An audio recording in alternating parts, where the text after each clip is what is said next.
तो गाइस, तो आज बात करते हैं कि म्यूचुअल फंड कितने प्रकार के होते हैं। जिस प्रकार म्यूचुअल फंड इन्वेस्ट करता है उसके हिसाब से म्यूचुअल फंड 3 भागों में बांटे गए हैं। Number 1 equity mutual fund, number 2 डेब्ट mutual fund, number 3 hybrid mutual fund.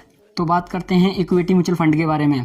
Equity mutual fund वह फंड होता है जो केवल स्टॉक मार्केट में इन्वेस्ट करते हैं। साथ ही इक्विटी म्यूचुअल फंड के भी अलग अलग टाइप्स होते हैं, जैसे large cap fund, mid cap fund, small cap fund, sector fund, diversify equity fund, dividend yield scheme, ELSS, thematic fund हैं।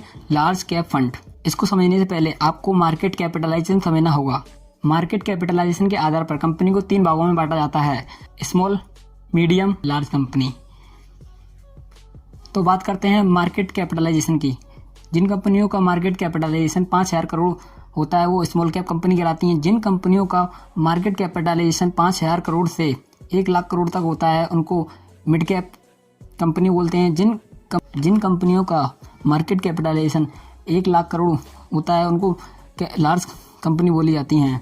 यह कैपिटलाइजेशन वैल्यू समय समय पर चेंज होती रहती है। लार्ज कैप कंपनी काफ़ी पावरफुल होती हैं। यह अपनी सफलता को पहले ही अचीव कर चुकी होती हैं, इसीलिए लार्ज कैप कंपनी में ग्रोथ पॉसिबिलिटी बहुत कम होती है।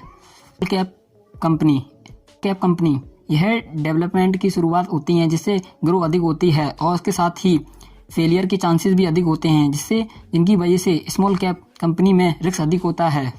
जो फंड लार्ज कैप कंपनी में इन्वेस्ट करते हैं वो लार्ज कैप फंड कहलाते हैं और मिड कैप कंपनी में इन्वेस्ट करते हैं वो मिड कैप फंड कहलाते हैं और जो फंड स्मॉल कैप कंपनी में इन्वेस्ट करते हैं इनको स्मॉल कैप कंपनी फंड कहते हैं। फंड स्मॉल कैप कंपनी में इन्वेस्ट करते हैं स्मॉल कैप फंड कहते हैं। बात करते हैं सेक्टर फंड की।